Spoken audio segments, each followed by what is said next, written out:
So today I am with you and I am going to talk about the second foundational principle of leadership. That is the second leadership trait which I want to describe to you, and that is enthusiasm. Life is always not a bed of roses. Every day is not sunshine and rainbows. हर समय बसंत की बहार नहीं होती. कभी आपका दिन खराब भी होता है, कभी आपको सेटबैक लग जाते हैं और कई बार ऐसे होता है कि अच्छा रिजल्ट ना आने के कारण पूरी जो टीम है वो डिमोरलाइज हो जाती है. सो ऐसे समय में अगर लीडर जोश वाला है और लोगों को हिम्मत बंधा सकता है और वो अपनी टीम को उस डिप्रेशन से या उस डाउन साइज से उठा करके ले जा सकता है और उसके अंदर दोबारा से मेहनत करने का जज्बा भर सकता है, तो वो बहुत ही जरूरी एक क्वालिटी है. और किसी भी टीम लीडर के लिए, किसी भी लेवल के लीडर के लिए एक जोश का होना बहुत जरूरी है. और ये जोश जो है आता कहां से है? पहला तो यह है कि आपका जो माइंडसेट है वो पॉजिटिव माइंडसेट होना चाहिए. आपको अपने ऊपर भरोसा होना चाहिए. और सबसे बड़ी जो बात यह है कि आपका जो कारण है, जो आपकी बेसिक इच्छा है, जो आपका काम करने का रीजन है, जो आपका वाय है, वाय कि आप जो कुछ भी कर रहे हैं वो क्यों कर रहे हैं, जो करना चाहते हैं वो क्यों करना चाहते हैं, आपका विजन क्या है, उस विजन के प्रति आपकी कमिटमेंट कितनी है. और अगर आपकी कमिटमेंट है और आप उस कमिटमेंट को अपनी टीम को कन्वे कर सकते हो और उनको कन्विंस कर सकते हो, तो फिर आपकी टीम किसी भी सेटबैक से निकल करके ऊपर आएगी और जो आपका काम है उस काम के लिए वो बिल्कुल हर समय आपको तैयार मिलेगी और they will be found up to the mark. So the point is के जो ट्रूली इंस्पायरिंग लीडर होते हैं, जो इंस्पायर करते हैं, टीम को फॉलो करने के लिए इंस्पायर करते हैं. इंस्पायर का मतलब कई चीजें होती हैं और धीरे धीरे करके वो सारे कैरेक्टरिस्टिक्स आपको, जो एक्सटर्नल कैरेक्टरिस्टिक्स हैं, जो इंटरनल कैरेक्टरिस्टिक्स हैं, सब मैं आपको बताऊंगा. लेकिन मैं आज ये कहना चाहता हूं कि जो ट्रूली इंस्पायरिंग लीडर्स हैं वो किसी भी डिसएडवांटेजियस पोजीशन से अपनी टीम को निकाल करके सक्सेस की तरफ ले जाने में पूरी तरह से सक्षम होते हैं. और उसमें उनका इंटरनल खुद का कन्विक्शन, उनका अपने काम के प्रति समर्पण, उनका एक अपना जो वाय है वो बहुत ही क्लियर होता है उनको, और उसको वो बड़े जोश के साथ में अपनी टीम को कन्वे कर सकते हैं और वो टीम फिर उनको फॉलो करती है.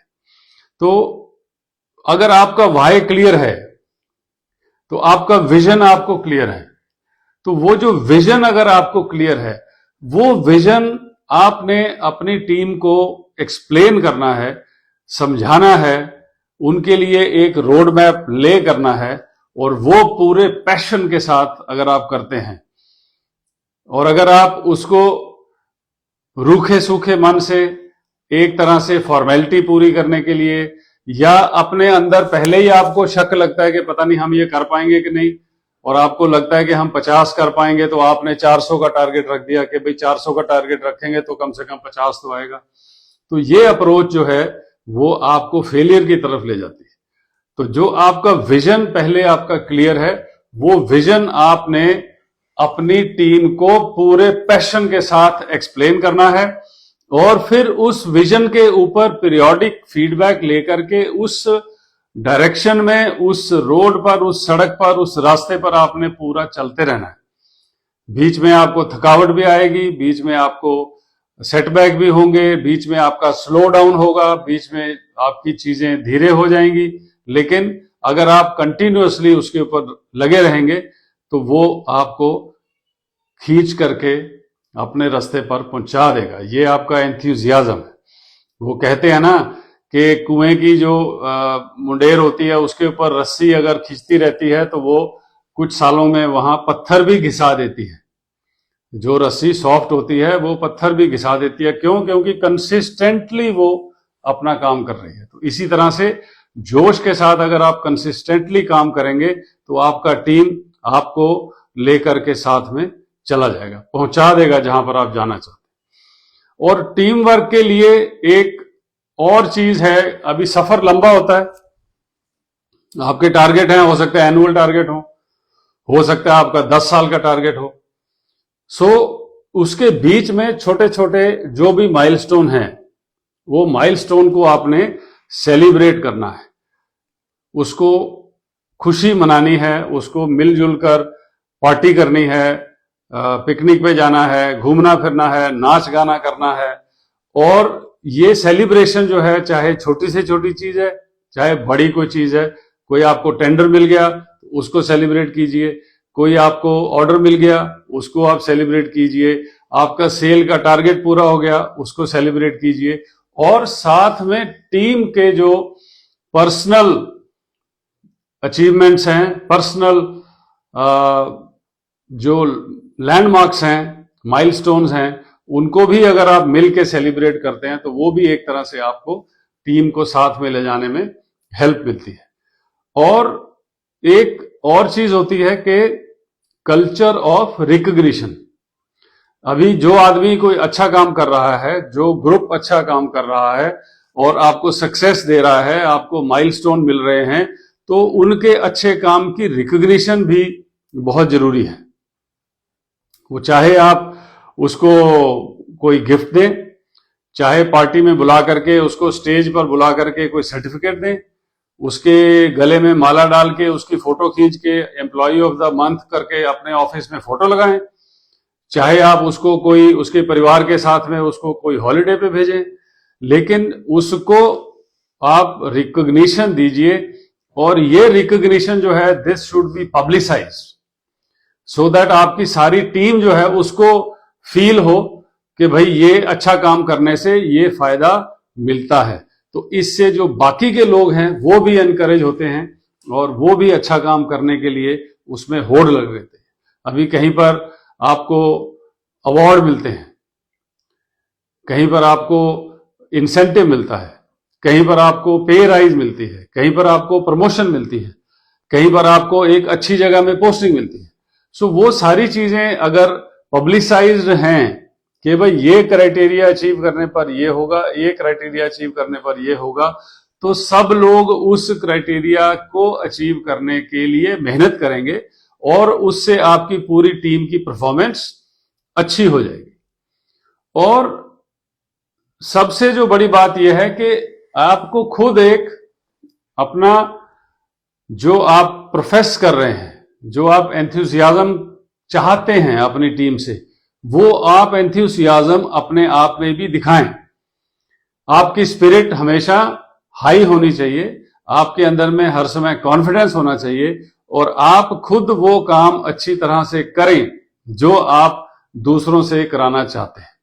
अभी यहां पर मैं आपको एक दो एग्जाम्पल देता हूं और वो एग्जाम्पल ऑब्वियसली मेरी आर्मी लाइफ से है अभी तक। तो जब मैं आर्मी में कमीशन के लिए सेलेक्ट हुआ और हम लोग जनवरी 1982 में एकेडमी में गए as a first summer in the 72 regular course.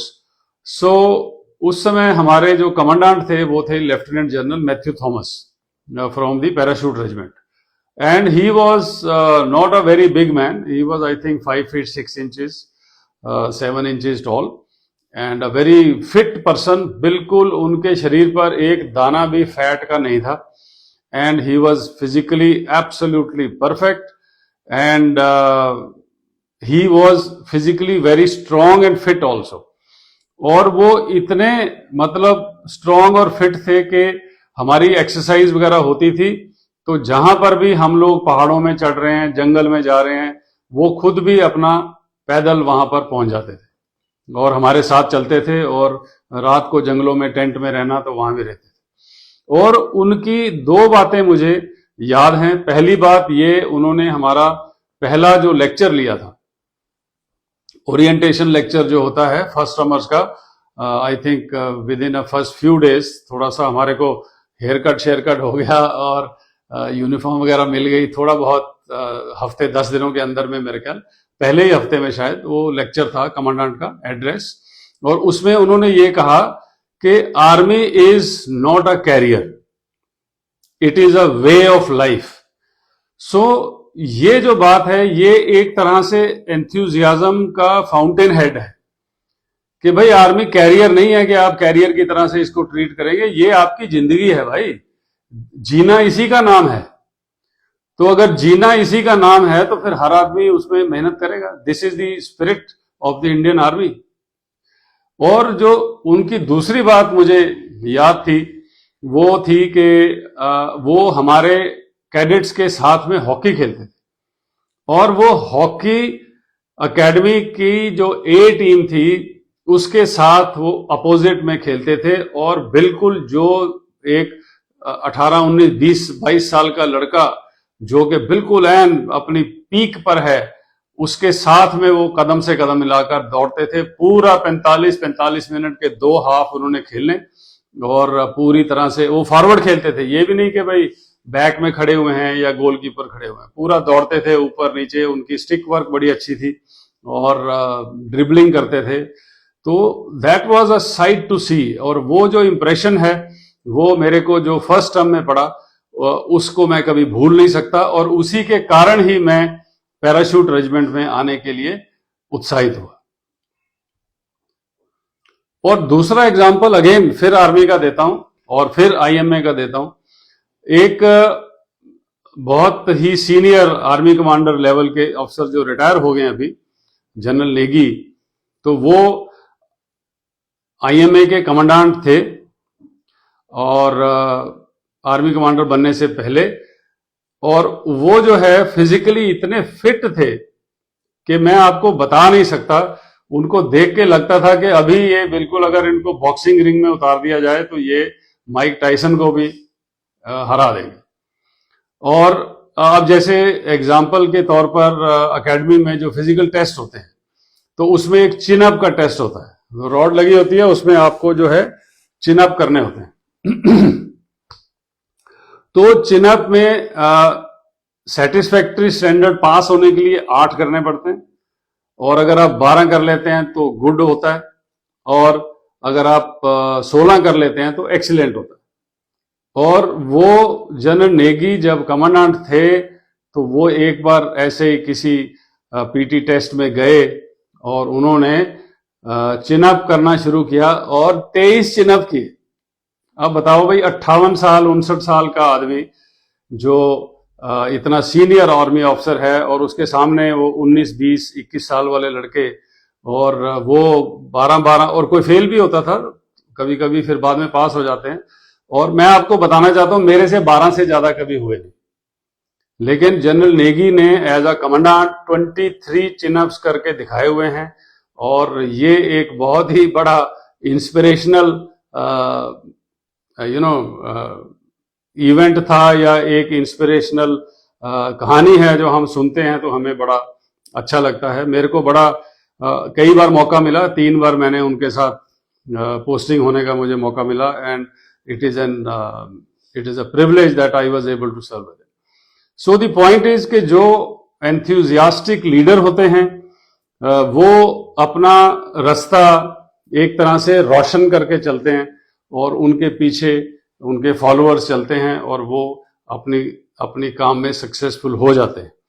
अब इतने सालों के बाद, आज क्या 2024 दिसंबर है, मैं जनवरी 82 की बात कर रहा हूं। तो जनवरी 82 से अभी आप देखो तो 18, 24, 42 साल हो गए। 42 इयर्स के बाद अभी भी मेरे को वही जो विजन है जनरल मैथ्यू थॉमस का, मुझे अभी भी वैसा ही दिखता है।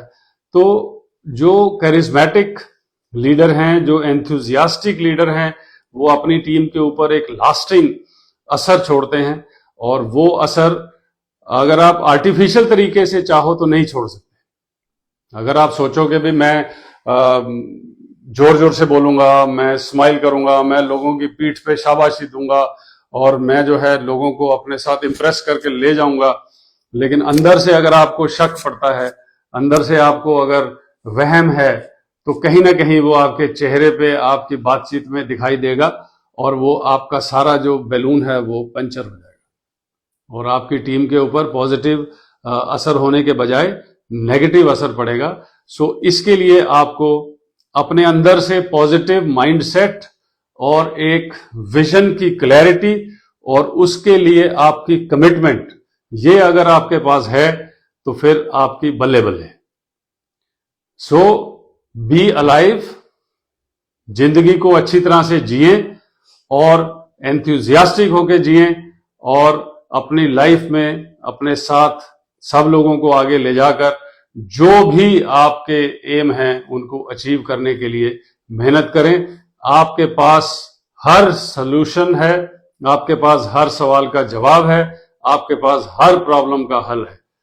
विश्वास रखें, believe in yourself, take care and जय हिंद।